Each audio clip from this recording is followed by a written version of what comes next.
বিধানসভাৰ প্ৰথমটো দিনতে একশ্যন মোডত বিধায়ক অখিল গগৈ। বিটিআৰ চুক্তি 100% কাৰ্যকৰী হ'ব লাগিব, নহ'লে আকৌ ইয়াত বড়োভূমিত অনুষ্ঠিত অধিৱেশনৰ প্ৰথমটো দিনত প্ৰশ্ন অখিল গগৈৰ। অসম চুক্তিৰ দৰে পৰিণতি হ'ব নেকি বিটিআৰ চুক্তিৰ? বিটিআৰ চুক্তিৰ ৰূপায়ণত চৰম গাফিলতি উদঙাই সৰব অখিল গগৈ। অখিল গগৈৰ তথ্য, চুক্তিৰ ৭৯টা ঘোষণাৰ ভিতৰত ৰূপায়ণ হৈছে মাত্ৰ ২৪টা ঘোষণা, কাৰ্যকৰী হৈছে মাত্ৰ ৩০.৩৭% ঘোষণা। অসম চুক্তিৰ পৰিণতিয়ে হ'ব নেকি বিটিআৰ চুক্তিটো? বিধানসভাত অসম চৰকাৰক সকিয়নি বিধায়ক অখিল গগৈৰ।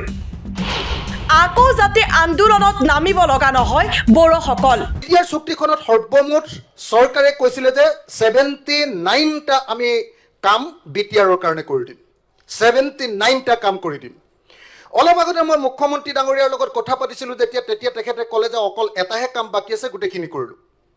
মই দেখিলোঁ যে গোটেইখিনি মই নিজে ইয়াতে একদম ধুনীয়াকৈ বনাই আনিছোঁ ৰিচাৰ্চ কৰি, সব মানুহৰ লগত কথা বাৰ্তা পাতি, যে আচলতে বিটিআৰৰ চুক্তিত 2020 চনত 27 জানুৱাৰী তাৰিখৰ দিনে যে 79টা কামৰ প্ৰতিশ্ৰুতি দিয়া হৈছিলে তাৰ কেৱল 24টা কামহে এতিয়ালৈকে কৰা হৈছে, অৰ্থাৎ 30.37%হে কাম কৰা হৈছে আৰু বেছিভাগ কামেই এতিয়ালৈকে কৰা নাই।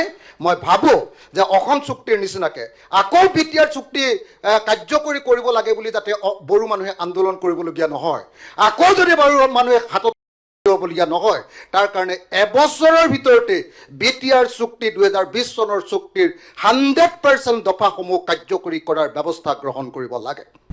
অসম বিধানসভা অধিৱেশনৰ প্ৰথমটো দিনতে সুচাৰ হ'ল বিধায়ক অখিল গগৈ। বড়োভূমিত অনুষ্ঠিত বিধানসভা অধিৱেশনৰ প্ৰথমটো দিনত অখিল গগৈৰ মুখত বিটিআৰ চুক্তিৰ প্ৰসংগ। সদনত অখিল গগৈৰ পৰিসংখ্যা, বিটিআৰ চুক্তিত আছিল ৭৯টা ঘোষণা, কিন্তু ৰূপায়ণ হৈছে মাত্ৰ ২৪টা ঘোষণা। বিটিআৰ চুক্তিখনত সৰ্বমুঠ চৰকাৰে কৈছিলে যে 79টা আমি কাম বিটিআৰৰ কাৰণে কৰি দিম, 79টা কাম কৰি দিম। অলপ আগতে মই মুখ্যমন্ত্ৰী ডাঙৰীয়াৰ লগত কথা পাতিছিলোঁ তেতিয়া তেখেতে ক'লে যে অকল এটাহে কাম বাকী আছে, গোটেইখিনি কৰিলোঁ। মই দেখিলোঁ যে গোটেইখিনি মই নিজে ইয়াতে একদম ধুনীয়াকৈ বনাই আনিছোঁ ৰিচাৰ্চ কৰি, সব মানুহৰ লগত কথা বাৰ্তা পাতি, যে আচলতে বিটিআৰৰ চুক্তিত 2020 চনত 27 জানুৱাৰী তাৰিখৰ দিনে যে 79টা কামৰ প্ৰতিশ্ৰুতি দিয়া হৈছিলে তাৰ কেৱল 24টা কামহে এতিয়ালৈকে কৰা হৈছে, অৰ্থাৎ 30.37%হে কাম কৰা হৈছে আৰু বেছিভাগ কামেই এতিয়ালৈকে কৰা নাই। মই বিটিআৰ চুক্তি ৰূপায়ণৰ গেথেলা মৰা অগ্ৰগতি ব্যাখ্যা কৰি উদাহৰণ অখিল গগৈৰ। চুক্তি অনুসৰি বিটিআৰত এতিয়াও সংযোজিত হোৱা নাই 1100 গাঁও, 40ৰ পৰা 60খনলৈ বৃদ্ধি হোৱা নাই পৰিষদীয় সমষ্টি। অল্টাৰেশ্যন অফ এৰিয়া বিটিএডিৰ অল্টাৰেশ্যন এৰিয়াত কৈছিলে যে inclusion of villages having majority tribal population, কৈছিলে যে তেনেকুৱা গাঁও আছে মই জনামতে 1100খন, এতিয়ালৈকে তেনেকুৱা ট্ৰাইবেল গাঁও ইয়াত অন্তৰ্ভুক্ত কৰিছে মাত্ৰ 60খন। Exclusion of villages having majority non tribal population, যিবিলাক নন ট্ৰাইবেল পপুলেশ্যন যাত 51তকৈ কম ট্ৰাইবেল মানুহ আছে সেইবিলাকক বিটিআৰৰ পৰা কটাৰ কথা আছিলে, তাৰ এখনো গাঁও এতিয়ালৈকে কটা নাই, সেইটো কটাৰ ব্যৱস্থা কৰিব লাগে। তাৰপাছত বিটিএডিৰ আপোনাৰ কনষ্টিটুৱেঞ্চি 40টাৰ পৰা 60টা কৰাৰ কথা আছিলে, 125 যিটো এমেণ্ডমেণ্ট আছে তাত নিশ্চয় এইটো আহিব। ইয়াৰ আগৰ আমাৰ ভাৰতৰ কেন্দ্ৰীয় চৰকাৰ লোকসভা আৰু ৰাজ্যসভাত যিটো 125 যিটো এমেণ্ডমেণ্ট বিল আছে তাত এইটো সংখ্যা বিটিআৰৰ কথাটো উল্লেখ নাই, এইবাৰ নিশ্চয় সোমাব নেক্সট ছিজনত। মই আশা কৰোঁ যে এই এমেণ্ডমেণ্টত 40টাৰ পৰা 60টা বিটিআৰৰ ছিট আপোনাৰ 40 MCLAৰ ছিটটো 60টাৰ পৰা 80টা নহয়, 40টাৰ পৰা 60টা কৰাৰ ব্যৱস্থা গ্ৰহণ কৰিব লাগে। সিমানেই নহয়, চুক্তি অনুসৰি উপেন্দ্ৰনাথ ব্ৰহ্ম বিশ্ববিদ্যালয়, ক্ৰীড়া বিশ্ববিদ্যালয়, hotel and tourism management institute এতিয়াও দেখা নাই বিটিআৰ বাসীয়ে। ইফালে বিটিআৰলৈ ৰাজ্য চৰকাৰ আৰু কেন্দ্ৰীয় চৰকাৰৰ পুঁজি কৰ্তনৰো গুৰুতৰ অভিযোগ।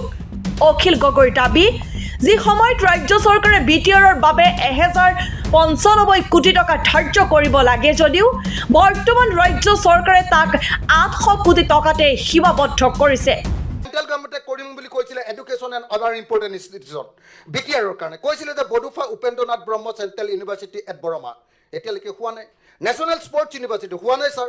স্পৰ্টছ অথৰিটি অফ ইণ্ডিয়াৰ আপোনাৰ চেণ্টাৰ ওদালগুৰি বাক্সা আৰু চিৰাং কেৱল ওদালগুৰিটো হৈছে ছাৰ, তাৰ বাহিৰে বাকীকেইটা হোৱা নাই ছাৰ।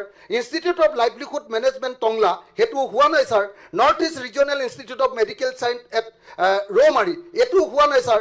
যদি মই এটা এটাকে hotel and tourism management institute এটা এটাকে যদি ছাৰ কৈ দিওঁ তেতিয়াহ'লে দেখিবলৈ পাব যে বেছিভাগেই অথচ মুখ্যমন্ত্ৰীয়ে ভাবি আছে যে মই যিমানকেইটা কাম কৰিম বুলি কৈছিলোঁ চুক্তিত যিমান কথা আছে তাৰ এটাহে বাকী আছে বুলি তেখেতে মনে মনে ভাবি আছে। আজি অলপ আগতে মই কথা পাতোতে এইটো কৈছোঁ। গতিকে ছাৰ BTR চুক্তি 100% ছাৰ কাৰ্যকৰী হ'ব লাগিব, নহ'লে আকৌ ইয়াত কিন্তু আন্দোলনী হ'ব ছাৰ। সেইটো আমি নিবিচাৰোঁ ছাৰ।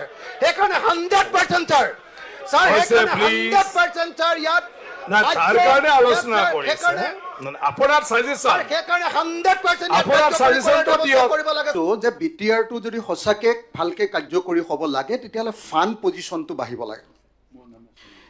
এতিয়া দেখা গৈছিলে যে 2020-21 চনত যেতিয়া হাগ্ৰামা মহিলাৰ লাষ্ট আছিলে তেতিয়া BTRৰ বাজেট আছিলে 680 কোটি টকা ষ্টেট গভৰ্ণমেণ্টৰ পৰা SOPT যিটো 680 কোটি টকা। সেইটোৰ পৰা প্ৰত্যেক বছৰে 10%কে যদি বাঢ়ি যাবলৈ হয় 2025-26 চনত আচলতে আজিৰ দিনটোত BTRৰ কাৰণে বাজেট হ'ব লাগিছিলে 1095 কোটি টকা, কিন্তু ষ্টেট গভৰ্ণমেণ্টে এইটো কমাই 800 কোটি টকা কৰিছে। গতিকে মই মুখ্যমন্ত্ৰী ডাঙৰীয়াত উপস্থিত আছে, মই মুখ্যমন্ত্ৰী ডাঙৰীয়াক অনুৰোধ জনাইছোঁ যে আৰু 295 কোটি টকা BTRক দিয়াৰ ব্যৱস্থা গ্ৰহণ কৰিব লাগে। ঠিক তেনেকৈ মই ভাবোঁ যে ডিমা হাছাও অট'নমাছ কাউন্সিল আৰু কাৰ্বি অট'নমাছ কাউন্সিলৰ ক্ষেত্ৰতো 10%কে বঢ়োৱাৰ যিটো নিয়ম সেই অনুসৰি ডিমা হাছাও অট'নমাছ কাউন্সিল আৰু আপোনাৰ কাৰ্বি অট'নমাছ কাউন্সিলকো ফাণ্ডটো SOPD বা ষ্টেটৰ পৰা দিয়া ফাণ্ডটো অলপ বঢ়াব লাগে। এইটো দুৰ্ভাগ্যজনক কথা যে এইবাৰ চেণ্ট্ৰেল গভৰ্ণমেণ্টৰ ফাণ্ডটো BTRৰ ক্ষেত্ৰত কমাই দিছে। মই আশা কৰোঁ আমাৰ ষ্টেট গভৰ্ণমেণ্টে চেণ্ট্ৰেল গভৰ্ণমেণ্টক এইটো বঢ়াবৰ কাৰণে অনুৰোধ কৰিব। নিউজ ডেস্ক ৰিপৰ্ট দি ক্ৰছ কাৰেণ্ট।